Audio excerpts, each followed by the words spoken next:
안녕하세요. 뉴스반장입니다.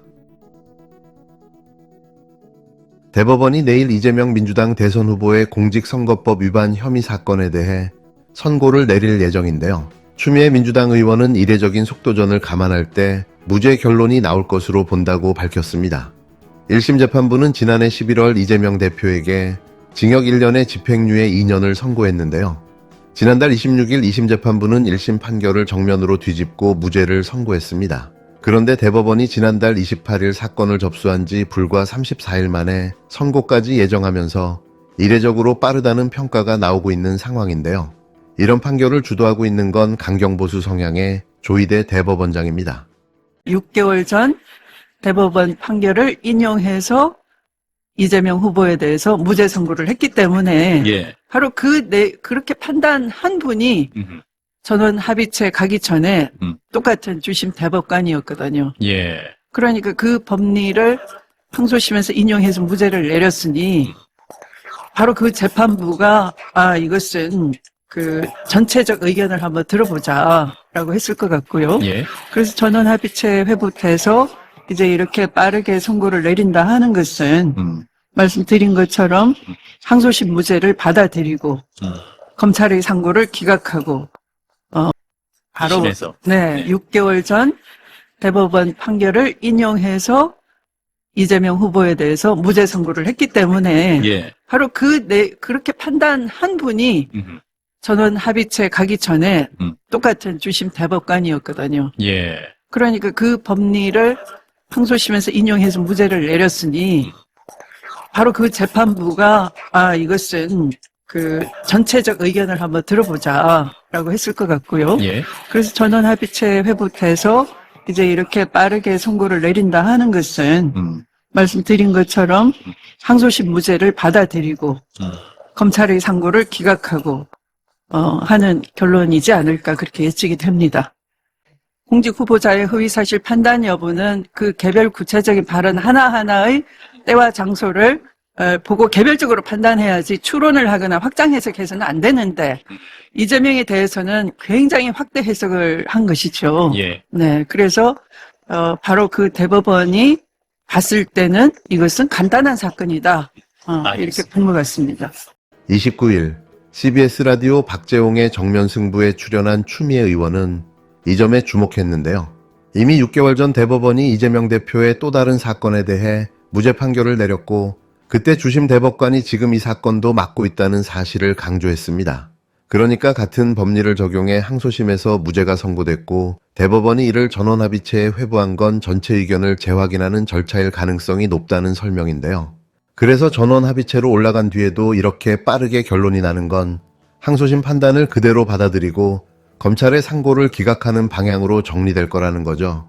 대법원 입장에서도 이미 법리가 정리된 간단한 사건이라고 판단했기 때문에 더 이상 시간을 끌 필요가 없다고 본 거라는 겁니다. 추미애 의원은 또 한 가지 중요한 점을 짚었는데요. 공직선거법 위반 사건의 핵심은 발언이 허위인지 아닌지를 판단하는 건데 이건 그 말이 나온 시점과 장소 그리고 맥락을 구체적으로 따져야 하는 문제라는 겁니다. 그런데 검찰과 일부 법조계는 이재명 후보의 발언을 지나치게 확대 해석하고 무리하게 추론해서 법 적용을 왜곡했다는 지적을 받고 있다는 건데요. 그렇기 때문에 대법원이 이 사건을 간단한 사안으로 본 것도 결국은 이런 무리한 기소에 더 이상 시간을 낭비할 수 없다고 본 것 아니냐는 해석이 나옵니다. 무엇보다도 추미애 의원은 이번 선고가 대선을 앞두고 벌어진 정치적 혼란을 조속히 정리하려는 대법원의 의지가 반영된 것이라고 강조했는데요. 정치적 판세를 왜곡하거나 법을 빌미로 선거에 개입하려는 시도를 차단하겠다는 뜻으로 해석할 수 있다는 거죠. 국힘당과 검찰이 벌인 이재명 죽이기 기획은 결국 법원에서 무죄라는 답을 받고 종결될 가능성이 높아졌는데요. 검찰의 무리한 기소와 정치적 의도는 법의 이름으로 다시 한번 심판받게 될 겁니다. 마침 이날 대법원은 오는 5월 1일 이재명 대표에 대한 상고재판을 TV 생중계로 방송하겠다고 공지했는데요. 저는 이 공지를 보고 사실상 대법원이 상고를 기각한다고 100% 확신했습니다. TV 생중계뿐만 아니라 유튜브 라이브까지 미리 걸어둔 상태인데요. 선고는 내일 오후 3시 예정인데 벌써 27시간 전에 라이브 스트리밍이 걸려 있습니다. 아마도 조희대 대법원장은 지금쯤 거울을 보며 판결문 낭독 연습을 하고 있을지도 모르겠는데요. 굳이 5월 1일 노동절에 상고 재판을 배치한 건 보다 많은 국민들이 이 장면을 시청하라는 의미 아닐까요? 지금 상황을 한 줄로 요약하면 이렇습니다. 조이대는 문형배가 아주 많이 부러웠다. 그렇게 오랜 시간 끌어왔던 이재명 사법 리스크, 이재명 악마화의 마침내 종지부를 찍는 순간이 온 겁니다. 끝으로 속속 드러나는 윤석열, 김건희 부부의 범죄 사실들, 그들의 비리가 하나씩 밝혀지고 있는데요. 윤석열은 대선 과정에서 비선 캠프를 운영하고 불법 선거 자금을 조성했으며 국고를 부당하게 사용한 의혹이 불거졌습니다. 특히 강남 화랑에서의 비밀 캠프 의혹은 그가 대선 후보 시절 공식적인 선거 사무소 외에 불법적으로 자금을 세탁하고 캠프 고위 인사들에게 특혜를 제공한 정황을 드러내고 있는데요. 김건희는 그와 함께 불법적인 사업 연루, 탈세 의혹까지 받고 있으며 이 모든 비리가 권력을 통해 덮여졌다는 점에서 더욱 충격적입니다. 이제 윤석열과 김건희 부부의 범죄는 더 이상 숨길 수 없는데요. 이제는 경찰과 검찰은 이들의 범죄 행각을 철저히 수사해야 할 시점입니다. 모든 진실이 드러나고 있고 그들의 범죄가 철저히 단죄될 때 대한민국은 진정한 법치주의를 회복할 수 있을 텐데요. 대체 나라를 이렇게까지 망가뜨려도 되는 겁니까? 손해배상이라도 청구해야 할 판입니다. 그 소부, 대법관 4명이 하는 소부에 원래 재판이 배당되는데 2시간 만에 대법원장이 직권으로 전원 합의체 해부한 건 처음 있는 일이에요. 그렇습니다. 그리고 한 달에 한 번 전원 합의체 심리한다고 그랬는데 그때 무슨 요일이었죠? 매달 3번째 주 목요일입니다. 네.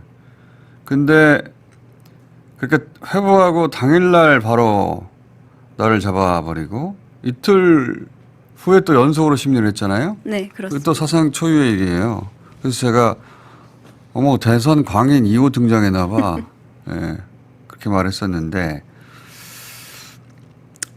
물론 그렇다고 해서 유죄 형량을 결정해버리는 대법이 함께 파기 재판은 안 된다라고 제가 여러 번 얘기했고 파기 재판 할 거란 보수의 기대는 말도 안 되는 거라고 여러 차례 해설했는데 아직도 그 터무니없는 희망 회로를 돌리고 있긴 해요.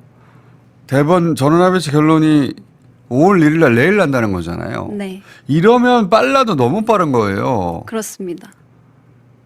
파기환송을 하려고 하면 원심, 그러니까 2심을 뒤집어야 되거든요. 그러면 판결문을 다시 작성해야 돼요. 거기에 맞는. 왜냐하면 2심은 무죄잖아요. 유죄 취지로 파기환송을 하려면 다시 작성을 해서 그걸 12명 전원합의체 판사 중에 적어도 7명이 동의를 해야 되거든. 근데 어떻게 사실상 한 번 심리하고 일주일 후에 그걸 하냐고. 그거는 너무 빠르다. 이거는 불가능한데? 파기, 유죄 취지 파기환송은 이거 불가능해 보이는데? 제 법상식으로는. 반면에 상고 기각은 가능해요. 네, 왜냐하면 판결문을 새로 쓰는 게 아니에요. 그래서 이 정도로 빨리 결론 나온다면 이거는 상고 기각 무죄 확정 아닌가? 제 법상식으로는 그런데. 만약 그렇다면 이재명 사법 리스크라고 하는 검찰공화국이 만들어낸 그 검찰 리스크였거든요. 네, 그거를 사법 리스크라고 언론들이 정말 지긋지긋하게 외쳤죠. 맞습니다. 그 공작적인 프레임 단어도 그 선과 함께 이제 사라지는 거죠.